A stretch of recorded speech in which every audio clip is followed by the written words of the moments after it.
Hi guys, so in this video we'll be looking at the anatomy and physiology of nose. So how we'll be looking at it is first we'll know the parts of the external nose, the bony and cartilaginous framework of the external nose, and then the septum, how the septum is made up of, then the lateral wall of the nose, and finally about the paranasal sinuses.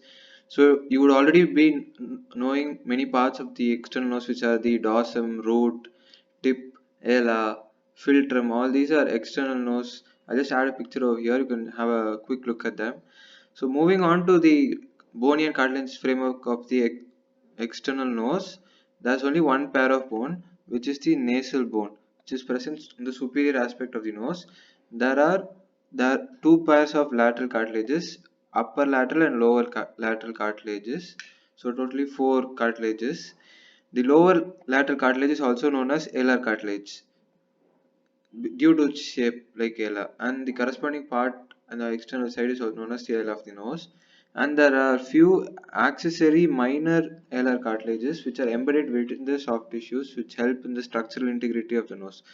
So why is this important? Because this will help in the uh, inlet of air into the nose without any blockade. So when is this affected? If you have any kind of trauma or congenital deformity, or you have a deviated nasal septum, there's going to be decreased airflow which will cause problems for the patient in the long run. So moving on to the nasal cavity, then the opening of the nasal cavity is known as Lyman nasi, or it's also known as internal nasal valve. It's just something which you should know the name. Then if you look at the medial part, which is the septum, it's made up of three bones and one cartilage. So the three bones are your ethmoid bone, perpendicular plate of ethmoid, your maxillary crest, your vomer bone, and the cartilageous part is the quadrangular cartilage. So this is the middle part of the nose, which is over here. So this middle part, we are looking at it laterally. This is how it will be. So that is what you need to know about that. Then moving on to the lateral wall, which is the most important part of the nose with respect to exam aspect. So they're going to ask, they can ask this as a short note, or they can combine this with something else and ask this as an essay. So you need to know this very well. So what are the different things you need to know on the lateral wall of the nose? Are the turbinates. There are three of them, sometimes four. The three usually commonly present turbinates are the superior turbinate, middle turbinate, and inferior turbinate. They're also known as concha. Sometimes there is an extra turbinate present on top of superior turbinate. It's known as supreme turbinate. So that, and beneath these turbinates there are meatuses. Okay, so beneath superior turbinate there are superior meatus, then middle meatus and inferior meatus. Of this, middle meatus is the most important one.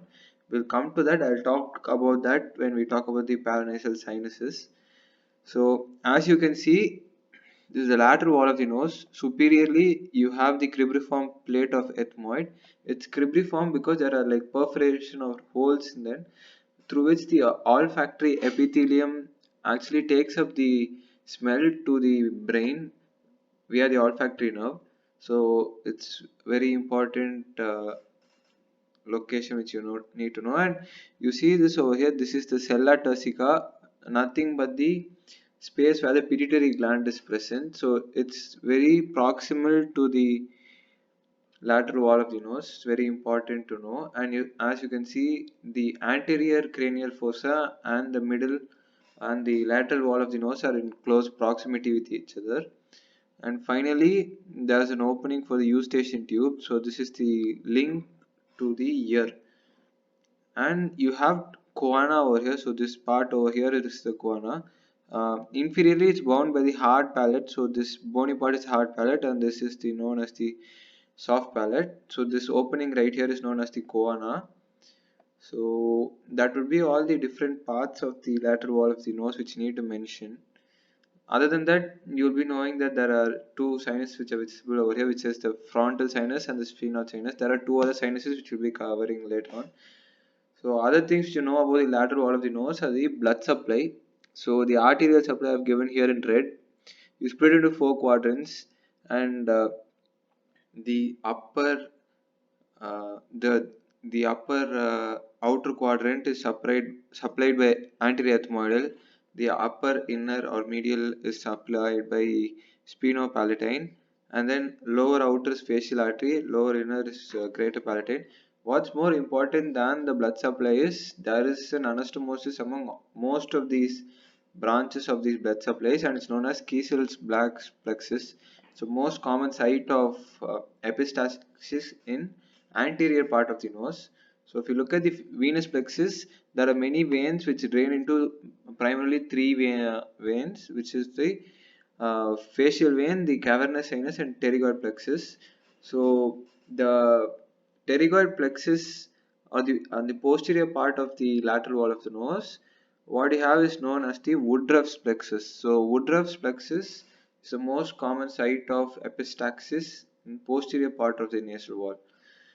And then finally about the nerve supply, it has similar names. So anterior ethmoidal nerve, and then superior alveolar nerve, pterygopalatine ganglion, and greater palatine.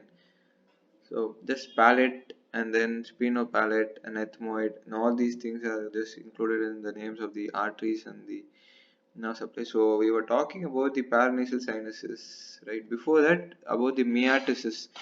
So there are three myotices: the inferior myotis, middle myotis, and superior myotis. Of this, middle myotis is most important because most of the paranasal sinus, which are maxillary, frontal, and ethmoid, drain into this. So they don't individually come drain into the middle meatus. They form something known as osteomeatal complex, or also known as hiatus semiluraris. So this hiatus semiluraris actually is like a small interconnection between the ducts of these various sinuses. And if there's any kind of narrowing in any part of the osteomeatal complex, you might get accumulation of fluid over there, which might eventually lead to infection like sinusitis. So about the inferior meatus, the nasolacrimal duct drains into it. The superior meatus, the posterior ethmoid sinus drains into it. So that would be all about your sinuses. Little more about sinuses. Sinuses are not exactly known why they are present, but they help in making the bone hollow, or reducing the weight of the skull is one thing which they say. They help in the aeration of the skull is also another thing which they say. So that's something I wanted to mention. Then moving on to the final part of this video, which will be the physiology of the nose. I'll be just mentioning the various functions. So the most important function of nose is conditioning of inspired air. So when air enters a body, it may be warm, cool, or humid, or whatever condition it may be in, due to the presence of goblet cells in the nose. There's a lot of humidification of air, and it becomes warm before it goes into the trachea. So that's the most important function of the nose, followed by protective function of the nasal mucosa. There are physical barriers, and then there are immune responses which can be mediated by various lymph aggregation. So you should also know that most of the lymph nodes are present in the head and neck. If I'm not wrong, there are about 340 to 500 nodes in the head and neck region. This is because this is where you're exposed to the environment. Take your nose or your mouth, or it's open to the external environment, and chances of any foreign substance entering through that passage is very high. So they have a different lymphatic structures like your adenoids, tonsils, to and different nodes, cervical lymph nodes, different layers of lymph nodes to produce antibodies or produce any kind of some kind of protection against all these viruses or bacteria whatever may enter. They have some kind of protection against that. Then other than that, you have speech production and olfaction. Olfaction is pretty straightforward. So speech production, there are two things which need to know as pathology. So there is something known as hyponasal speech and hypernasal speech. The other names of it are rhinolalia serrata and rhinolalia clausa. So those are some things which they might ask you in their viva. So this last picture I wanted to show you was of the nasal cycle.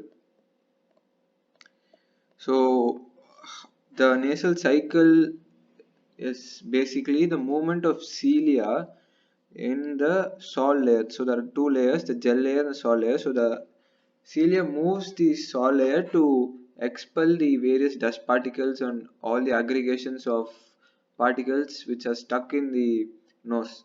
So that's very important. They might ask that as a short note or a 2 mark. So please go through that if you have the time. Thank you.